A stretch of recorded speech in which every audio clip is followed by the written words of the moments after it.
Di dalam nama Yesus Tuhan kami. Haleluya. Amin.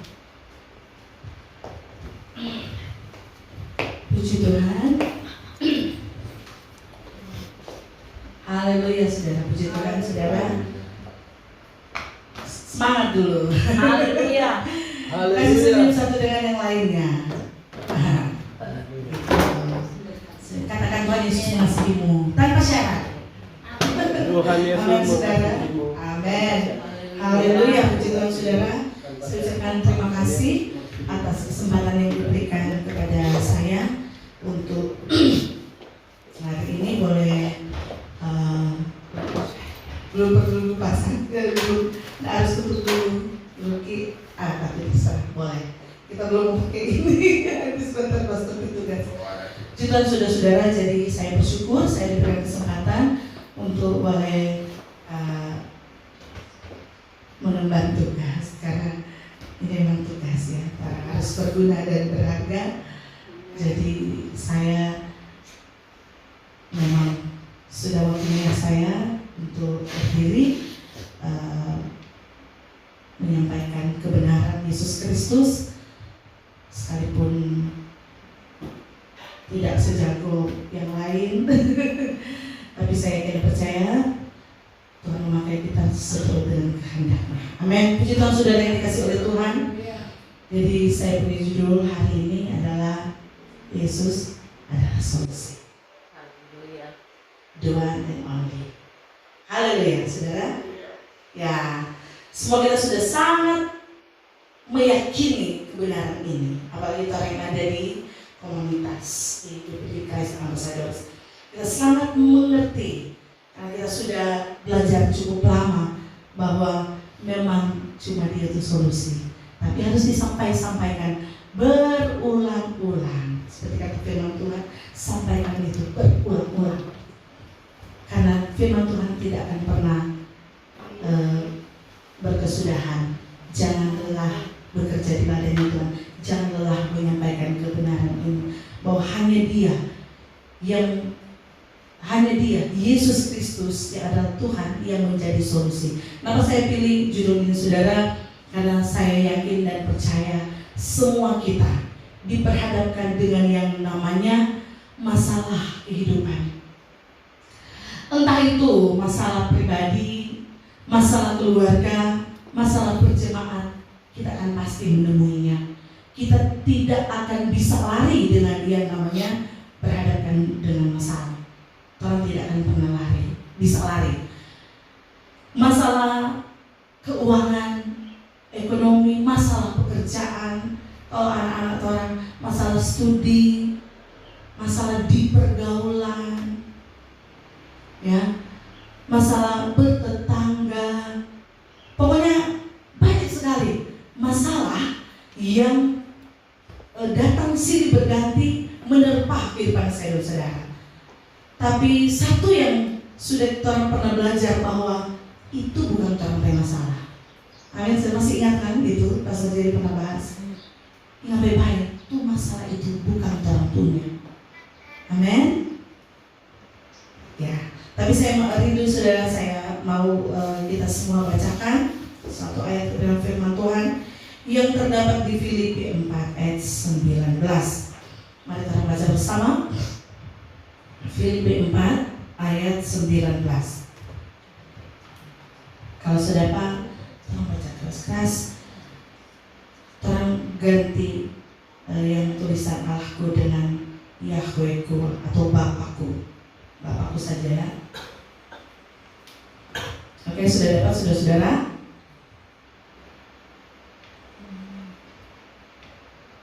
Ayat yang tidak asing, yang sudah sering kita dengar, apalagi ketika menghadapi pergumulan-pergumulan hidup. Wah, ayat ini selalu akan salah satu ayat yang akan menguatkan orang-orang percaya kepada Tuhan Yesus. Mari kita baca bersama. 3, 2, 1. Bapakku akan memenuhi segala keperluanmu menurut kekayaan dan kemuliaannya dalam Kristus Yesus. Segala dari semua. Yesus adalah solusi. Tadi ada Pastor Jerry bersaksi itu luar biasa, saudara-saudara. Dia menyaksikan betapa besar rancangannya yang ajaib dalam kehidupan Pastor Jerry pribadi ya. Saya sebagai jemaat, saya benar-benar menjadi pergumulan saya juga, karena kita semua adalah keluarga dalam Tuhan Yesus. Tapi balik lagi bahwa tadi juga Pak Snadi sedikit bersaksi tentang segala sesuatu itu memang sudah diatur, kan? Termasuk masalah, benar saudara? Amin. Ya, termasuk masalah. Tidak pernah ada kata kebetulan dalam kehidupan kita semua. Kenapa? Karena sudah diatur oleh Yang Maha Kuasa dan tidak pernah ada kata kebetulan. Saya mau bacakan satu ayat. Yohanes 13 ayat 3. Yesus tahu bahwa Bapanya telah menyerahkan segala sesuatu kepadanya, dan bahwa ia datang dari Allah dan datang dari Bapa dan kembali kepada Bapa. Yesus tahu.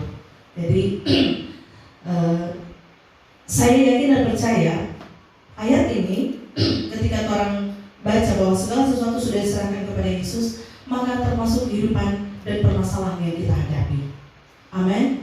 Permasalahan yang orang hadapi itu ada di dalam tangan Tuhan. Itu yang saya pribadi imani saudara. Dan tidak pernah tidak pernah ada masalah yang menghadapi kita kalau tidak Tuhan tahu. Tuhan sangat mengenal, Tuhan sangat tahu. Saya dan saudara terlebih kemampuan keterbatasan. Bahkan apa yang Tuhan alami hari ini, besok dan sampai Tuhan mengakhiri masa kita dalam dunia ini sudah di dalam rancangan Tuhan. Hanya saja memang di dalam ketika orang hidup di dalam kedagingan ini sebagai manusia, ya pasti ada yang namanya hal kekhawatiran. Amin ya, tidak bisa dipungkiri. Sekalipun orang sudah sering belajar bahwa Yesus itu satu-satunya penolongku yang sungguh, tetapi yang namanya kita tinggal di dalam tubuh fana ini, kita akan disodorkan dengan hal-hal yang membuat kita khawatir, membuat kita takut. Kenapa ya? Karena memang tertinggal di daging ya. Keinginan daging adalah berbicara dengan apa yang menjadi hawa nafsu kita. Nah, puji Tuhan saudara-saudara, kesaksian dari Pastor Jerry, kesaksian dari kita semua memang berbeda-beda ya. Kemarin beberapa hari yang lalu saudara-saudara ada biasa tapi saya tidak menolak, saya mempersiapkan masuk. Ada dari saksi Yehova datang di rumah kami, sedikit dia sharing, ya saya dengar, nggak apa-apa saya dengar, ya, ada keperluan apa, baru dia bilang,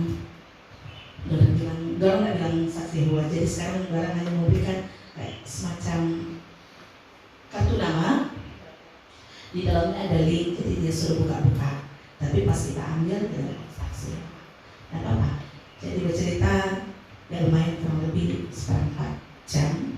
Kalau bercerita ya kasih bahwa dunia ini akan sebelumnya dia bilang mau tidak orang hidup tidak ada penderitaan gitu dia bilang. Oh ya amin, mau sekali. Jadi dia bawa dengan ayat-ayat ini, tahu enggak bahwa Tuhan Bapa Allah itu sedih ketika melihat orang bikin dosa gitu. Ketika orang menyakitinya, apalagi dia contohkan tuh pemabuk, musuh tahu-tahu sudah boleh minum, dia minum dan seterusnya. Tahu enggak Allah sedih? Kata oh ya Allah sedih. Oh ya, bagaimana mungkin dia sedih? dia baca, dia tunjuk bagi kita tuh waktu penciptaan, maka menyesalah Allah menciptakan manusia, gitu ya. Jadi bagaimana dengan ini? Mau tidak hidup di dunia yang baru? Mau tidak hidup di dunia yang baru? Kalau kita percaya, kita pasti hidup di kerajaan yang sudah Tuhan siapkan untuk saya pribadi, yaitu Tuhan Yesus Kristus. Jadi memang ada ini, dia sepertinya dia sudah merasakan ada, bukan penolakan sih, tapi ada sedikit perbedaan pandangan.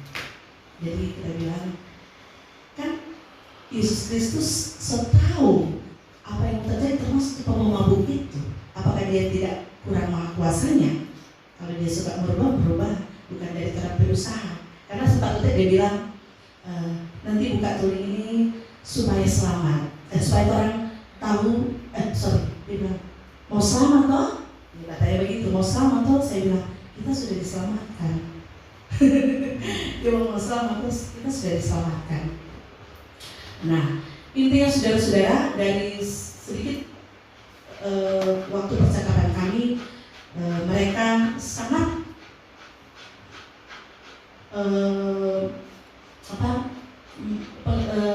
mereka sangat menyarankan kita untuk menjalani kehidupan dengan usaha kita sendiri, seperti itu ya.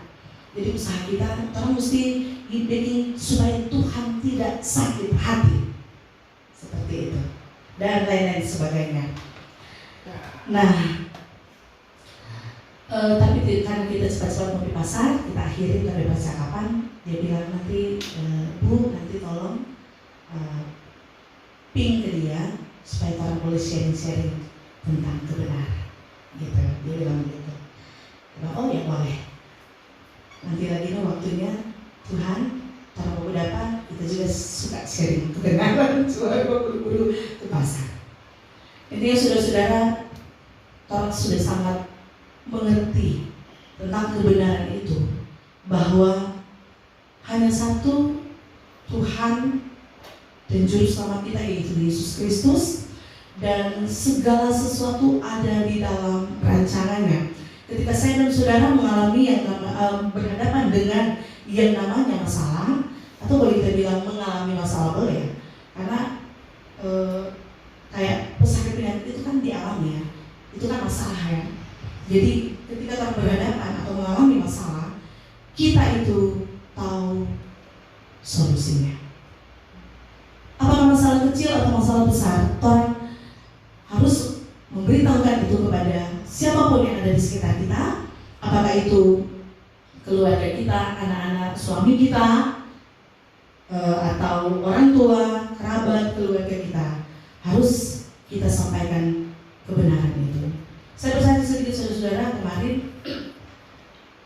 biasa usaha catering cuma terima, tapi waktu orang jam 2 orang prepare untuk malam ya, tiba-tiba jam 2 telepon nasi dari organizer. Dia kata acara kutip jam 3. Jam 3, astaga. Tapi tinggal nge-baking DP yang biasanya kita baking agak sorean, karena kita pikir nanti basi dia kalau terlalu awal diolah, seperti sayur, buah, dan kuah-kuah gitu. Jadi kita tinggal itu. Tolong santai-santai dulu, istirahat dulu, kita suruh istirahat dulu, enjoy.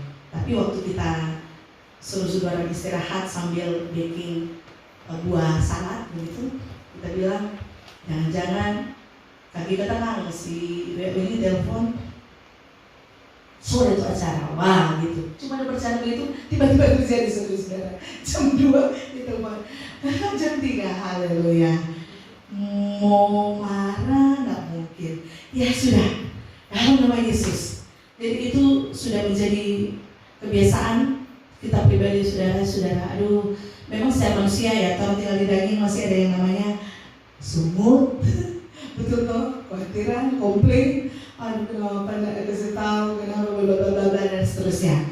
Tapi ya itulah, kalau Yesus memang sudah melekat di dalam kita, selalu kita akan kembali ke jalur yang sebenarnya, itu mengenal Dia, bahwa kita tahu di dalamnya ada rancangan Tuhan Yesus.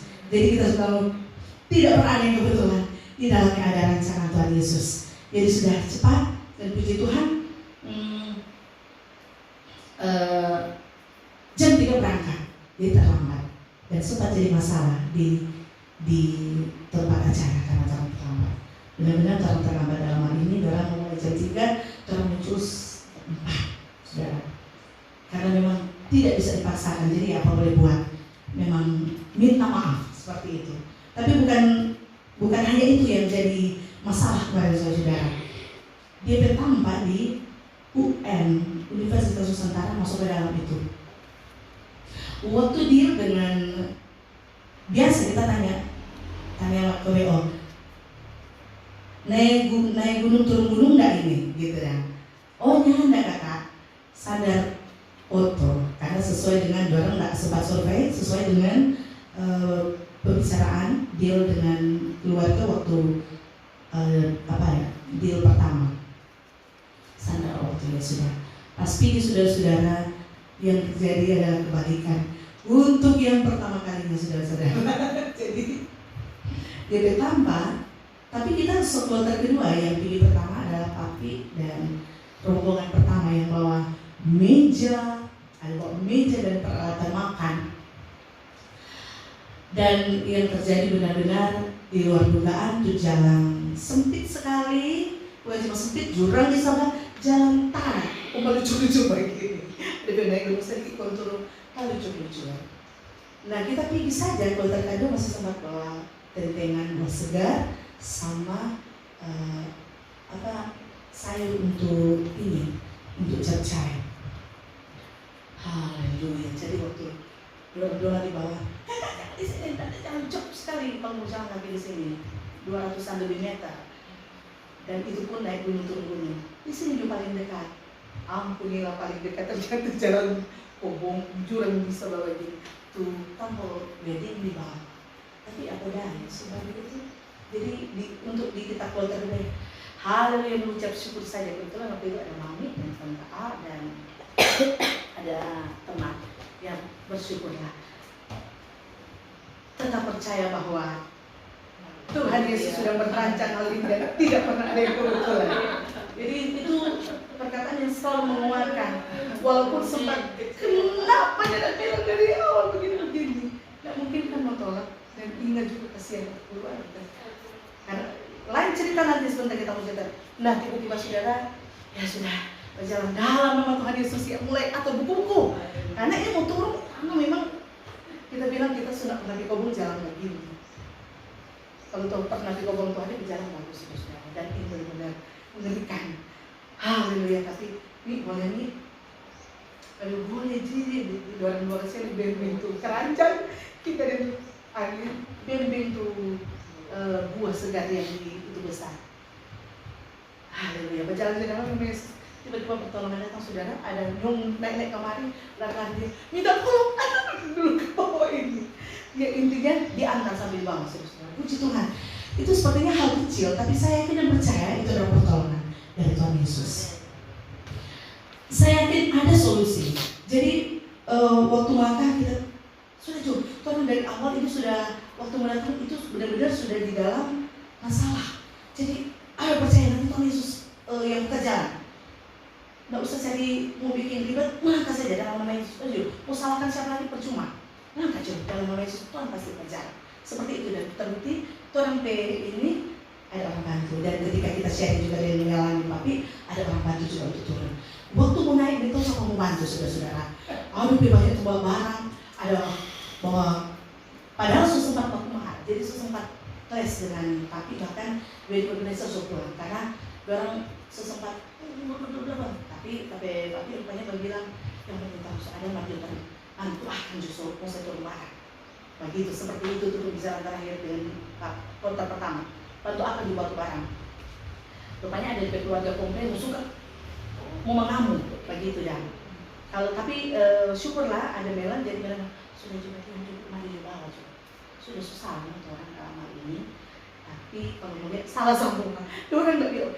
Jadi mau atur perkiraan 5 menit misalkan ini jadi 1 jam. Karena mesti tunggu barang yang jauh dan jalan berliku-liku. Tapi puji Tuhan semua akhirnya berjalan selesai dengan penyertaan Tuhan, dengan solusi yang dari Tuhan Yesus. Dan di situ Tuhan pakai orang untuk menjadi menyampaikan kebenaran. Tidak betulnya jadi kita malah bicara mulai dari muka sampai di kepada kedua pengantin, sampai kita bilang karena pengantin rupanya menangis karena belum ada satu catering, orang-orang sempat ada yang tak kumpul dan ada provokator di dalam. Jadi provokator dalam bla bla bla dan ada beberapa orang yang sekolah. Tapi akhirnya Tuhan pakai tidak pernah ada kebetulan. Saudara-saudara, Tuhan Yesus pakai kita untuk menyampaikan kebenaran. Jadi kita sampaikan ke orang tua, kasih ajar anak-anak. Nanti kalau mengalami ini baru pertama kali masalah pertama yang datang dalam rumah tangga baru ini.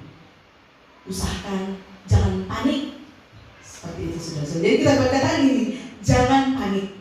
Ketika sudah ada masalah, datang masalah, jangan panik. Berdiam diri, cari jalan kira-kira bagaimana. Sampai kita kasih gambaran-gambaran. Oh iya Bang Bu, tapi begini. Mari juga Batu Bu, karena mau terus panik dari waktu dekor tampak. Dekor tampak rupanya dia panik saudara, karena dekor puade, karena orang nanti muncul jam 10 sementara dok soal di gereja. Dan memang seperti itu, apalagi itu susah mesti ketemu alat seperti itu. Dan yang terakhir kita bicara tentang pengantin, dan ada beberapa orang yang memang memprovokasi, yang memang mau suruh bawa panas, entah bawa panas kita, tapi kita pakai di pundak. Kita bilang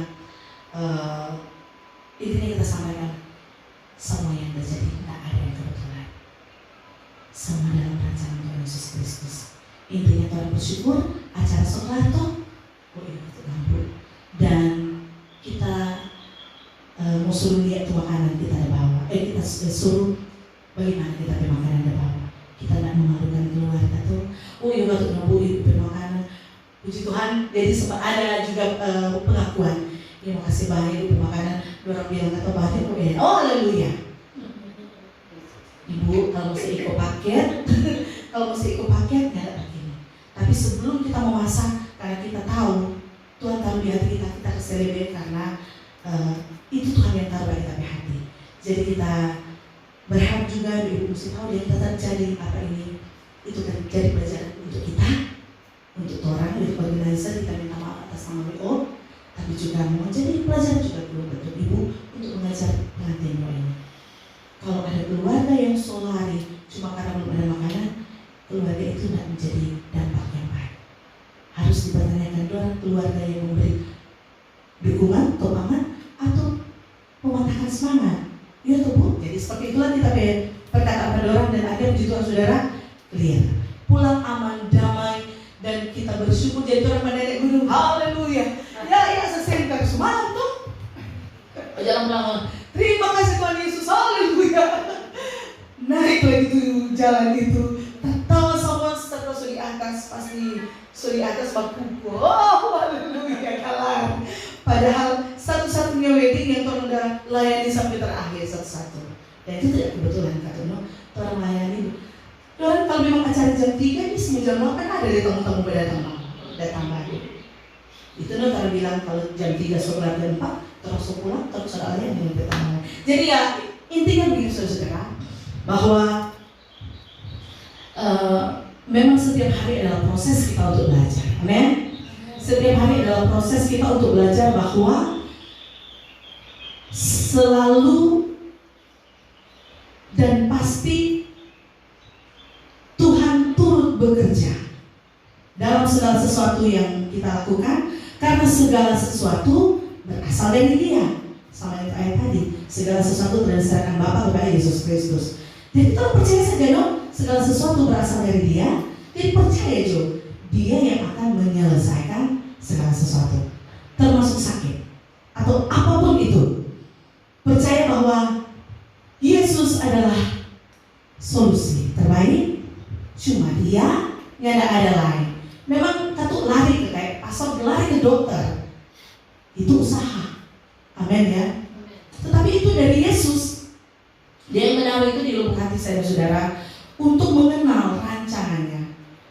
Walaupun tidak mengenal persis, tapi minimal orang bisa mengikuti kebenaran firman Tuhan dengan menyadari bahwa orang jalani saja, tinggal berjalan dan solusi ada di depan. Dia sedang menyelesaikannya bagi saya dan saudara. Amin. Dia yang sedang menyelesaikan bagi kita, jadi dialah solusi itu. Dan kita tetap bersyukur kepada Tuhan karena kita percaya bahwa satu yang Tuhan ada kasih, yaitu Roh Kudus. Sebelum dia terangkat, dia telah memberikan rohnya sendiri, yaitu Yesus Kristus bagi saya dan saudara. Sehingga apa yang kita lakukan, apa yang selalu kita perbuat ketika orang melenceng sedikit, orang yang adalah anak Yesus Kristus akan mengenal apa yang sedang kita lakukan. Kita akan tahu bahwa kita sedang berada di jalan yang benar atau tidak. Amin. Bukan berarti orang betul-betul di jalan yang benar, tapi orang akan tahu ketika orang mengambil keputusan, aduh sudah salah, menyadari. Amin. Itu yang paling penting. Orang diberikan roh kesadaran untuk tahu bahwa kita ada di jalannya atau tidak ada di jalannya.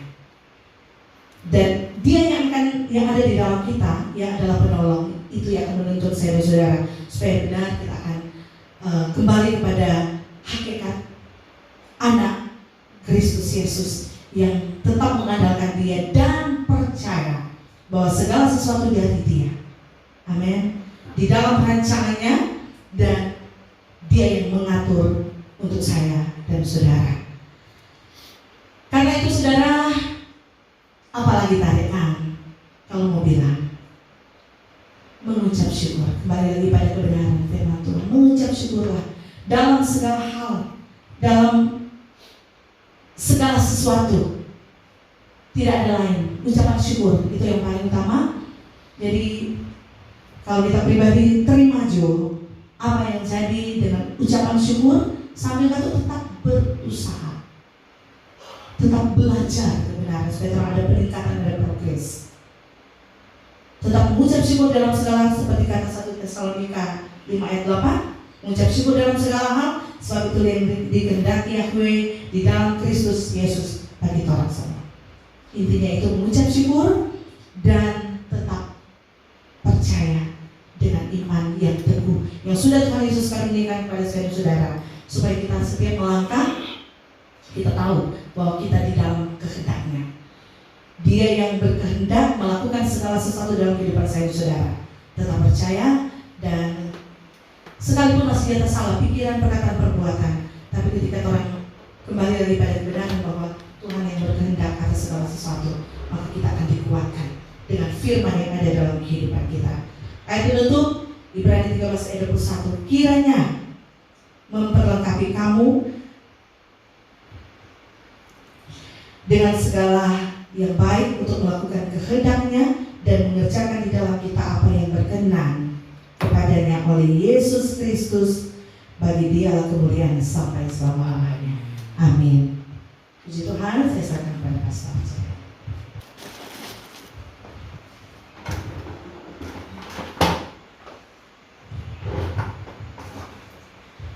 Terima kasih Ibu Rohani yang sudah menyampaikan kebenaran absolut Yesus Kristus. Ya, mari coba kita lihat ini. Yesus tahu bahwa Bapaknya telah menyerahkan segala sesuatu kepadanya, dan bahwa Ia datang dan dari Allah dan kembali kepada Allah. Mari kita belajar untuk mengalah. Soalnya kalau kita mau baca tre-tre saja, lurus-lurus saja, kayaknya tidak asik, tidak dapat pengertian. Artinya kita jadikan ayat ini menjadi sebuah ayat hafalan. Ya, saya sering katakan bahwa jangan jadi pengaji, tetapi pengkaji. Ya. Setiap kita harus berpikir kritis. Ya. Nah, Mari coba kita perhatikan.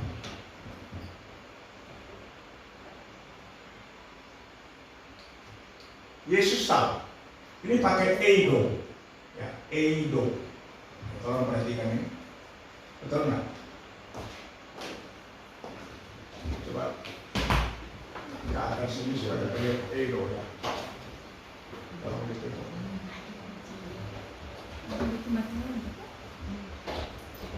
Ya, kata eido. Ini eidonya bentuknya apa ini? Ya.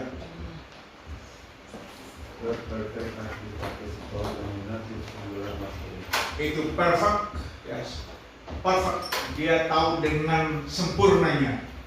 Eido, tahu benar. Ya. Ini singular. Dia tahu, Yesus tahu benar bahwa Bapaknya telah menyerahkan segala sesuatu kepadanya. Menyerahkan segala sesuatu. Ini kita harus pahami. Kalau perhatikan ini kata Yesus ini nominatif ya, kalau tidak salah. Coba perhatikan kata Yesus itu apa? Ini di sini. Ya, ini bentuknya apa? Nominatif, subjek. Ya. Noun, nominatif, singular. Ini sebagai persisnya sebagai subjek. Dia tahu. Ya. Di Bapa, ini tolong diperhatikan ini. Bapa, Pater. Ya, itu. Oh sama ya, nominatif, singular. Ya. Pater. Pater ini sebenarnya adalah generic term. Ini proper name Yesus, Pater. Coba balik ke The Word. Tadi saya berhasil.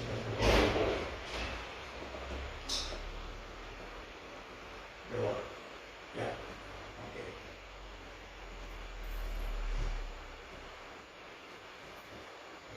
Ya, sambil menunggu, ini laptopnya saya install ulang dari nol karena sering ngaret-ngaret. Ya, mudah-mudahan dia tidak ngaret lagi.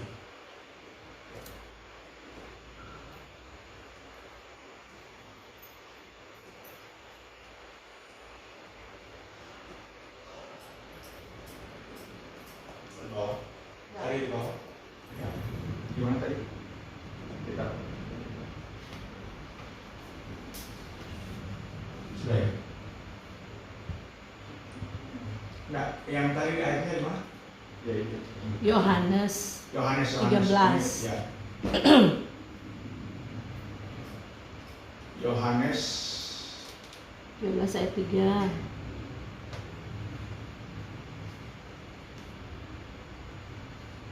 Yesus tahu. 13 ayat 3.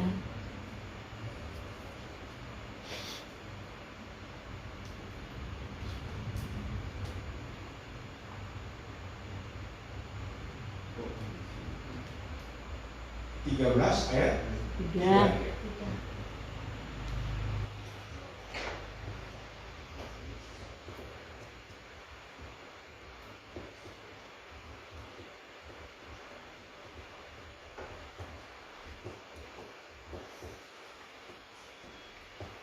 Ini 13, sudah 13 sebetulnya. Ini bukan 11 ini.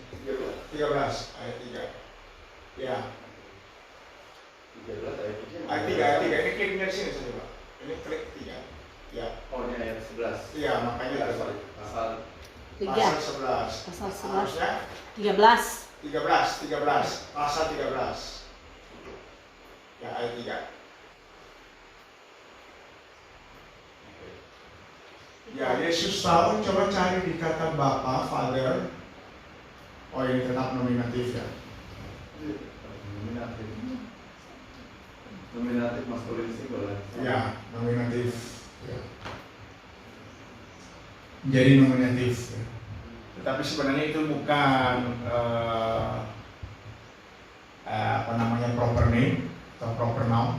Dia adalah generic name, ya, common noun. Karena itu panggilan Bapa atau predikat, ya. Dan dia mengatakan bahwa ia datang dari Allah, ya. Ini kayaknya ada sedikit beda, ya. Ini Yesus tahu bahwa Bapanya telah menyerahkannya segala sesuatu dan bahwa ia datang dari Allah. Kalau sekedar baca ini membingungkan. Bapanya memberikan segala sesuatu padanya, lalu ia datang dari Allah. Nah, dia datang dari Allah itu bahasa Yunaninya exerkomai. Ya. Tolong diperhatikan, exerkomai. Exerkomai ada dua kata, ek dan erkomai. Ya. Jadi ek itu keluar, ek keluar, erkomai itu datang. Jadi kalau diterjemahkan letterlek, keluar dan datang.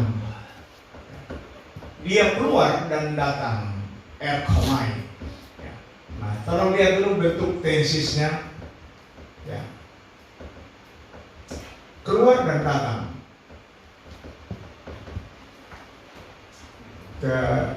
Ya. Keluar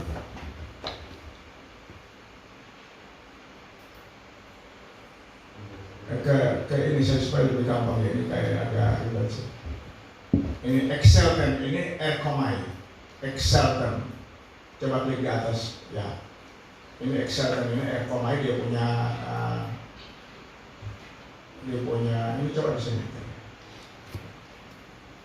Betulnya erkomai, excelkomai, ya, betulnya excelkomai, ya. Nah, coba lihat tensisnya sebelah. Ya. Itu auris indikatif. Ya. Bentuknya sudah terjadi, auris. Ya. Indikatif itu ya pasti. Ya. Itu faktual. Ya. Ini orang ketiga tunggal. Ya. Dia keluar dan datang. Ya. Keluar dan datang dari Bapa. Yahweh. Dari apa nih? Dari Theos ya. Mana? Ia keluar dan datang dari Theos atau Theo. Ya, Theo. Ya. Keluar dan datang dari Allah.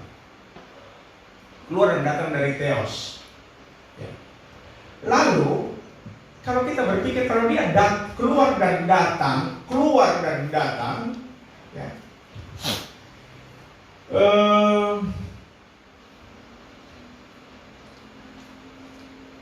From ya. Tadi bentuknya auris sudah keluar indikatif ya. Waktu dia kembali kepada Allah, baca sama kita, tolong supaya jangan putus-putus ke ini saja, ke Bible Analyzer saja ya. Ke Bible Analyzer. Dia keluar dan datang dari Allah dan kembali kepada Allah. Jadi mari kita menalar. Kalau dia keluar dan datang dari Allah, lalu dia kembali kepada Allah, dia jadi apa? Iya, haleluya.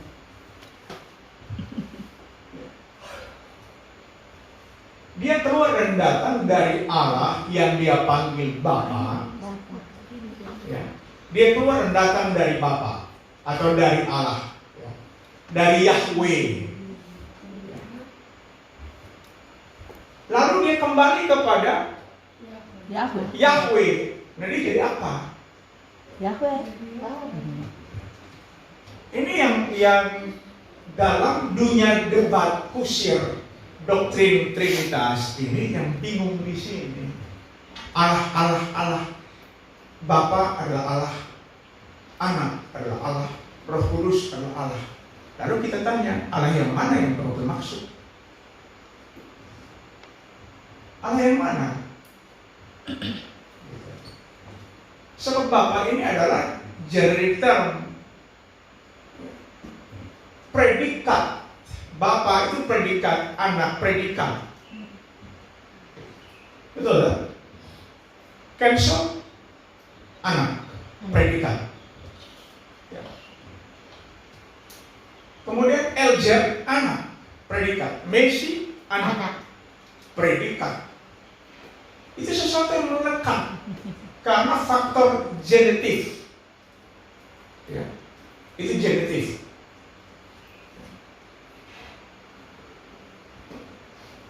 Nah, kalau Yesus itu adalah anak, genitif, predikat, waktu dia kembali kepada Allah, dia jadi apa sih? Pertanyaan sederhana begini, dia kenosis, dia kosongkan diri, dia mengambil rupa seorang hamba. Tolong baca dulu supaya kita tahu, ya mari kita bernarasi yang logik, ya, yang logik. Ibrani pasal 2 ayat 14 sampai 15. Dalam ini saja supaya lebih enaknya di biru ini. Ya. Dan pasal 2, 14, 16. Ayat 14. Ya. Berarti mari kita baca rame-rame 2, 3. 3.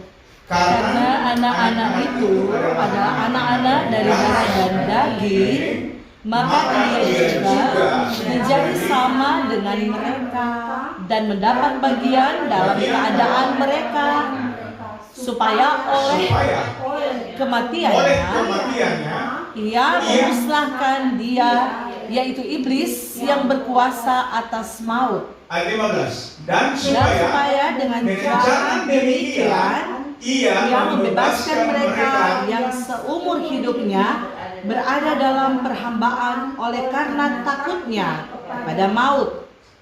Ini alasan sederhana. Kenapa Yesus harus datang dalam sebutan anak? Sebutan anak. Ya. Karena dia kenosis dari dulu. Tanpa kenosis pengosongan diri, dia tidak bisa datang. Kenapa? Karena dia adalah yang tak terhampiri. Apa itu istilahnya? Transenden, tak terhampiri. Kenapa tak terhampiri? Karena dia maha kudus. Manusia berdosa tidak mungkin menghampirinya. Dia tidak mungkin datang dengan kemuliaannya yang tak terhampiri. Makanya waktu zaman Musa, Tuhan kasih tahu, suruh tuh bangsa keras tengkuk jauh-jauh dari pinggir gunung, jauh-jauh. Mau disentuh saja lereng gunung mati. Jadi itu kemuliaan yang tak terhampiri. Bagaimana dia bisa menyelamatkan kita, lalu kita tidak mati? Dia harus melakukan keno, mengosongkan yang tak terhampiri itu, kemuliaan, kekudusannya. Alkitab bilang yang membuat Tuhan menjauhkan diri karena dosa. Kemuliaannya tak terhampiri oleh dosa. Ya. Gitu. Jadi dia harus melakukan keno dulu. Ya.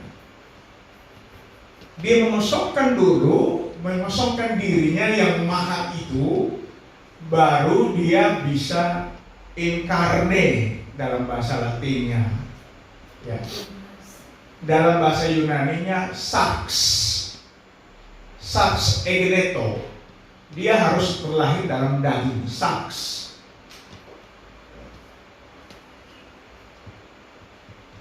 Alasannya karena anak-anak itu terdiri dari daging, dia harus datang seperti itu.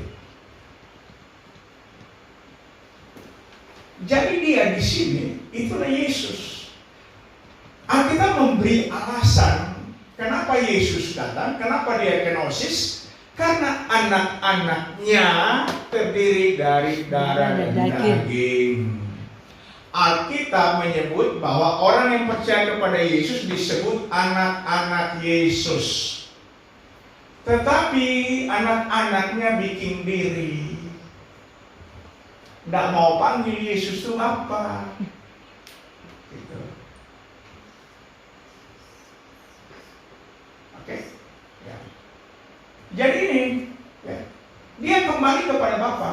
Jadi makanya saya tanya, waktu Yesus suruh keluar datang dari Allah Bapa, dia jadi anak, dia naik salib. Ya. Waktu dia selesai tugas, dia balik, dia jadi apa?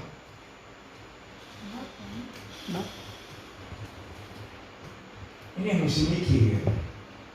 Dia jadi apa? Jadi anak juga.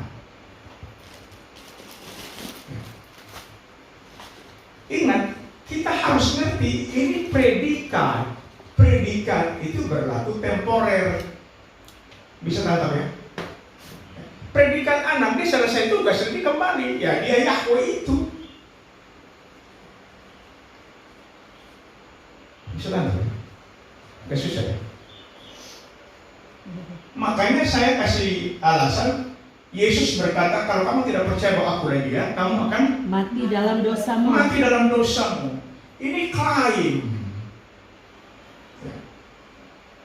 Ini bukan sekedar orang bodoh yang berhalusinasi jadi Tuhan lalu mengatakan demikian.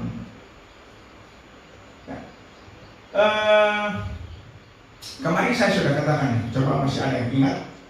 Yesus disalibkan karena apa? Karena dia mengaku adalah Allah.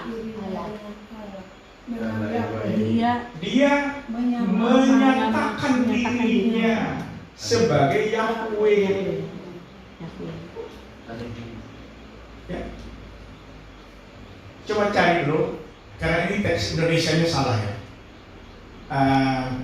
Menganggap dirimu sebagai Allah, menganggap dirimu sebagai Allah. Di Yohanes 10 ayat 33 ya. Tidak lama, tolong ya. Yes.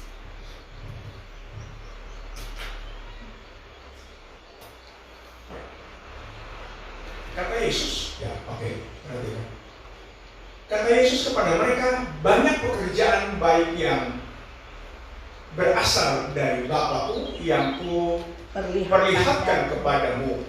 Pekerjaan manakah di antaranya yang menyebabkan kamu mau melempari aku? Lalu dijawabnya, jawab orang-orang Yahudi itu, bukan karena suatu pekerjaan baik maka kami mau melemparkan engkau, melainkan karena engkau menghujat Allah dan karena engkau sekalipun hanya seorang manusia saja menyamakan dirimu dengan Allah. Tolong diperhatikan, ini teks lain ini salah besar. Saya katakan demikian. Kalau hanya sekedar menyamakan, pikirkan saja bahwa dia orang gila.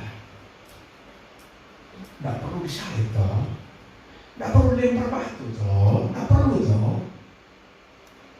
Bisa nangkap? Kan orang gila juga banyak ngaku. Ya, kita samakan diri dengan Tuhan, kita sama dengan Tuhan, kita sama.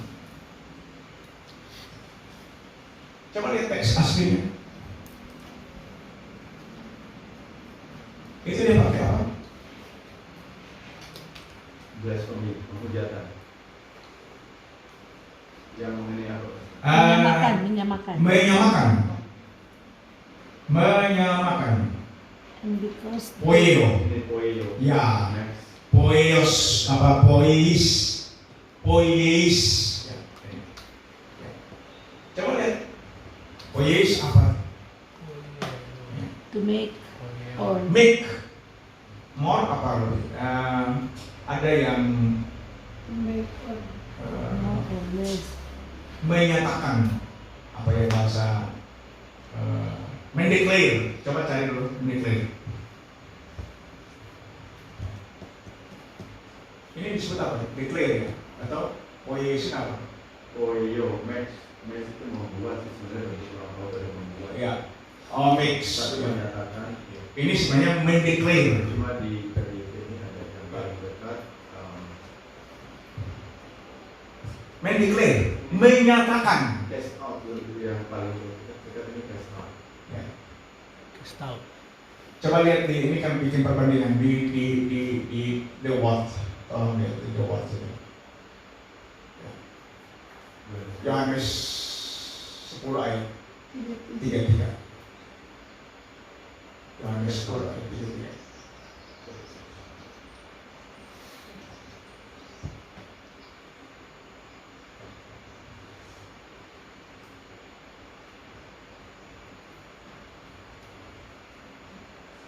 Ke bawah. Ya, not stoning, terus ke bawah. Ke bawah.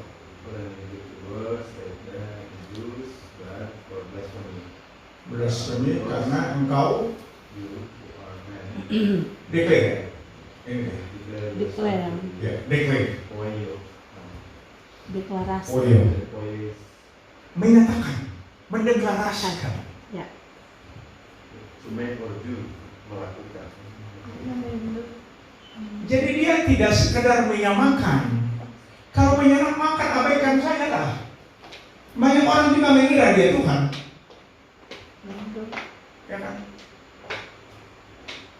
Makanya Yesus bilang selanjutnya di ayat selanjutnya, bukankah kamu ini adalah Allah? Ya. Ini Allah yang dijadikan. Tetapi dia menyatakan diri, dan orang Yahudi paling tahu, paling ngerti apa yang Yesus ucapkan daripada kita hanya sekedar tafsir.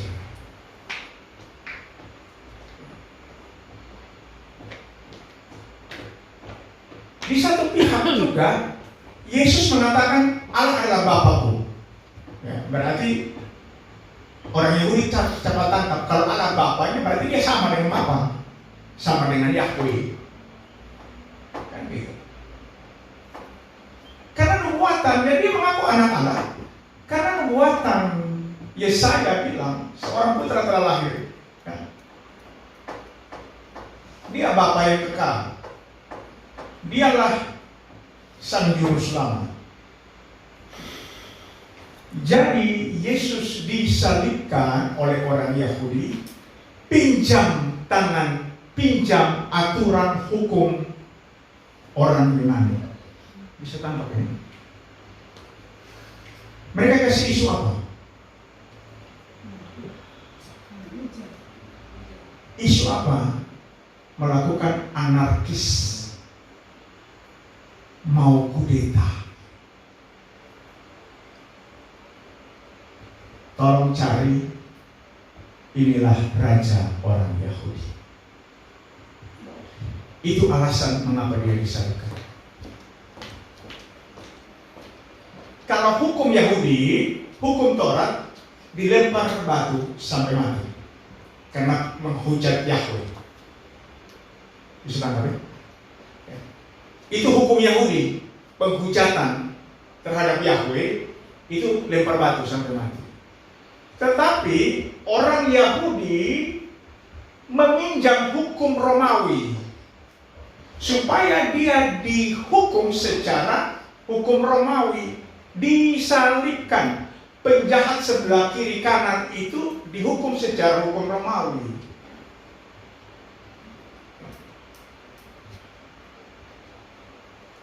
Jadi isunya supaya bisa disalibkan kan isunya apa? Subversif. Zaman Orde Baru dulu subversif melawan pemerintah. Ya. Ya, dia ngaku raja loh, kan ada kaisar gitu. Ya, itu dia. Inilah raja orang Yahudi. Jadi dia dihukum secara politis. Bisa tambahin? Ya, Karena ya, ya. waktu dibilang dia adalah apa itu mengaku Tuhan, kan orang pemerintah mau bilang, itu kan mau dipakai urusan. Iya. Tidak ada urusan dengan pemerintah. Iya, itu mau dihukum. Ya. Betul. Ambil dia dan hukumlah dia secara hukum Yahudi. Ya. Ya. Ya. Boleh. Tapi orang Yahudi begitu pinter, dorang nggak mau bikin kotor dompet tangan. Dorang pinjam hukum Romawi. Bagaimana caranya? Dorang harus balik pihak. Mbak Ocha. Ya. Ini harus balik pihak. Dia ini raja orang Yahudi. Nah, kalau raja orang Yahudi berarti makar. Ya, maka subversif. Tuduhannya makar. Nah, kalau makar, hukum yang setimpal adalah digantung. disalibkan. Gitu. Tidak bisa terima ya, begitu. Jadi inilah liciknya orang Yahudi. Ya. Jadi kalau Pilatus cuci tangan, kalah Pilatus. Masih kalah. Orang Yahudi lebih hebat. Itu tua-tua Yahudi, Mahkamah Agama Sanhedrin, panggil Yesus adil, nggak dapat bersalah. Cuma Yesus mengatakan begini, ya waktu ditanya, para Sanhedrin ditanya, apakah engkau anak Allah? Kamu sendiri mengatakan. Lalu para tua-tua Yahudi robek dong punya, koyakan orang jubah. Imam besar koyakan orang jubah. Kita yang perlu dengar lagi dia berpenjelasan apa lagi, sudah selesai. Ya, karena ini pembujakan. Dan hukuman tertinggi Yahudi Torah itu dirajam batu sampai game over. Tapi orang cuci tangan dengan kaki. Pilatus masih cuci tangan, masih kalah Pak Yahudi. Yahudi cuci tangan dengan kaki. Tempat tidur, biar Pilatus yang kasih hukuman. Ada jatuh. Ya. Jadi salib lah. Dan orang pura-pura. Perhatikan ini orang Yahudi pura-pura. Coba cari itu. Jangan tulis ini dia raja orang Yahudi. Iya. Betul kan Pak Erik? Anda tahu ya? Betul sekali. Jangan tulis itu raja orang Yahudi. Pilatus bilang, apa yang kutulis biarlah itu tetap tertulis. Sudah. Lihat orang Yahudi baby high. Orang yang kasih isu. Orang setelah pinjam tangan, setelah dihukum, orang mau koreksi lagi, Pilatus bilang aja anda, karena kan iya. dasar tindakannya Pilatus apa yang dia tulis. Iya, kan gitu, itu demi trikto supaya orang memang bebas toh. Iya, orang bebas. Otak Yahudi kok. Yahudi dalam hal ini dorang semua itu pastor, dorang posisi nggak terlalu beda jauh dengan Yudas. Iya. Kan Yudas dari Yahudi. Maksudnya gini, kalau orang nak begitu kan nanti ya nak mau disalib, sementara kan nubuatan mesti disalib. Ya, jadi pembujat itu orang mau hukuman maksimal. Orang nggak mau orang lempar batu, nggak mau. Orang pinjam hukum Pilatus itu hukum Romawi. Hukum pemerintah. Ya, hukum pemerintah.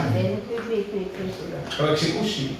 Di ayat mana pastor yang nubuatan bahwa Tuhan Yesus itu matinya di kayu salib? Itu ada di Yesaya 53. Itu di Yesaya 53, itu lengkap semua. Berarti itu dorang latar belakang cerita tuduhan politis dan sebagainya itu memang sudah dirancang dari itu. Ya memang begitu, itu narasi. Iya. Itu hanya menggenapi narasi. Yes. Gitu.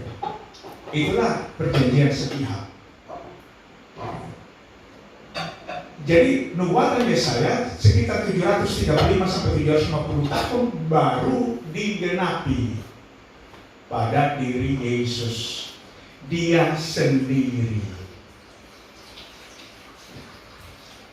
Nah kalau coba Yesaya 63 ayat 9, ini ada yang menarik kalau dalam bahasa Ibrani ya. Nanti dia nanti. 63 ayat 9. Yesaya 63 ayat 9.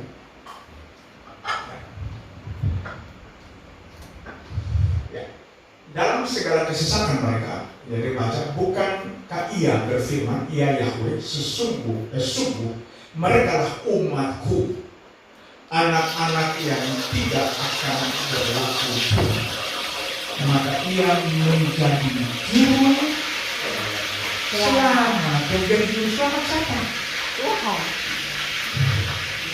Ini konteksnya Yahweh. Ini pentingnya lama. Yesaya, dia menjadi juru selamat. Dia tipu-tipu umat. Dia sendiri yang dipanggil Papa. Dia mengatakan, ya, menjadi juru selamat mereka. Ini tertulis firman. Lalu ternyata yang datang itu sekedar utusan. Nah, di sini dia bilang bukan seorang duta atau utusan, melainkan ia sendiri. Coba lihat teks Inggrisnya, coba kembali ke itu tulisan nomor 3 ya. Menarik ini, semoga kita tidak bosan-bosan belajar.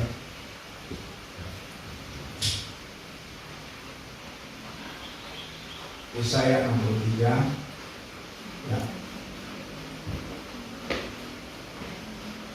Ayat 9 ya. Dalam segala ya.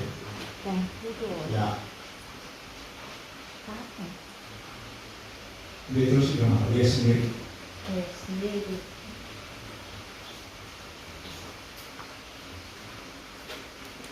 Saya telah baca di mana dia sendiri.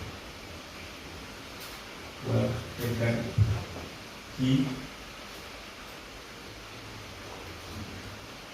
yang dia sendiri berkami. Apa ya? Ini dia sendiri yang menyelamatkan mereka.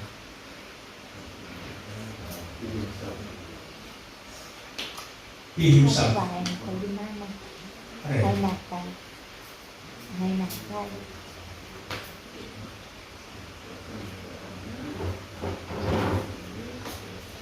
Tiga.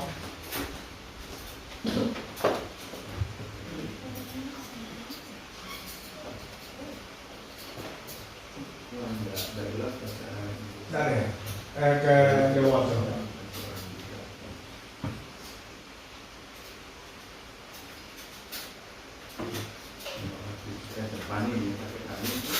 Ya, panim. Panim itu pribadinya. Ya, dia his presence. His presence. Kehadirannya sendiri. Ya. Dia sendiri. Ya, kehadirannya sendiri kan. His presence. Dia sendiri. Lalu yang datang ternyata cuma utusan Yesus, yang namanya Yesus. Dia kasih naik disalibkan, lalu Yahweh ongkang-ongkang kaki. Ya, itu pembohongan. Ya, jadi tidak mungkinlah ayat ini digenapi ya, karena dia sendiri yang naik salib. Dia menyelamatkan. Yesus datang itu bukan untuk orang. Ya, ada orang upang dua di sini ya, jauh panggang dari api. Jauh. Dia datang untuk Israel, anak-anak yang terhilang. Waktu dia utus 12 murid, dua-dua, dia bilang apa? Pergilah kepada domba-domba yang terhilang dari Israel. Bukan domba-domba yang terhilang dari Manado. Aduh. Yang mimpi. Jadi memang dia datang untuk Israel. Cuma karena Israel, dia bikin keras hati. Dia tuh kausa prima, sehingga datang patokan. Dan dia sendiri yang datang. Lalu diperteriak, Eli, Eli lama sabachthani. Itu sebenarnya penggenapan bahasa dari Mazmur. Pemazmur kan bilang, Tuhanku, mengapa engkau meninggalkan aku? Ketika pemazmur dalam pergumulan yang berat, ya, dia mengatakan Tuhan Allahku, mengapa engkau meninggalkan aku? Itu semuanya menuju kepada Yesus Kristus. Makanya semua yang tertulis tentang dia dalam kitab para nabi, di mana itu tolong dicari. Di mana kalian? Supaya terang ulang-ulang. Semua yang tertulis tentang aku dalam Taurat Musa. Semua yang tertulis tentang aku.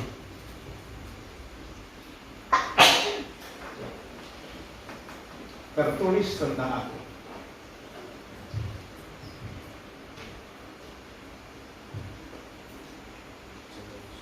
Tertulis tentang aku. Ya, coba dicari.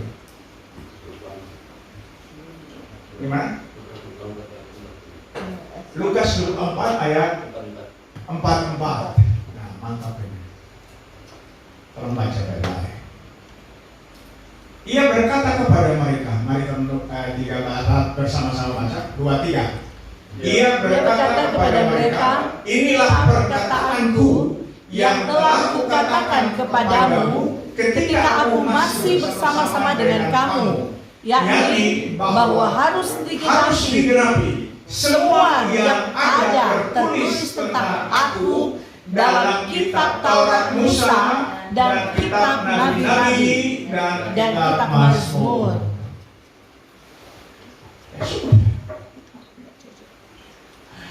Jadi itu sudah. Sehingga saya bilang teman-teman di TikTok, mari kita memiliki perspektif yang biblikal. Bagaimana kita melihat nubuatan dalam perjanjian lama, itu harus dilihat dari penggenapan nubuatan dalam perjanjian baru. Jangan melihat nubuatan perjanjian lama sesuai dengan perjanjian lama. Kita tidak akan terima Yesus sama dengan Israel, karena mereka masih menunggu penggenapan nubuatan. Bisa nampak? Ya. Jadi kita harus memandang nubuatan perjanjian lama, nabi-nabi, dari perspektif perjanjian baru, yaitu penggenapan nubuatan. Oke? Jadi kalau kita jelaskan Yahweh itu Yesus, orang Israel tidak mau terima sampai bangka bongko-bengko deh. Orang Israel kata, kan orang Israel sedang menunggu penggenapan. Misalnya, Yahweh itu bukan Yesus. Kalau ikut nubuatan perjanjian lama, Yahweh bukan Yesus. Orang sementara tunggu Yesus, sementara tunggu Mesias. Tetapi yang benar dalam perjanjian baru, Yesus itulah Yahweh. Karena penggenapan. Ya. Jadi mari kita memiliki perspektif perjanjian baru, penggenapan nubuatan atas Yesus Kristus. Ya. Oke, terus memberkati, dan kalau ada yang mau bertanya langsung atau ada tanggapan, Pak Erik, Pak Gem, silakan.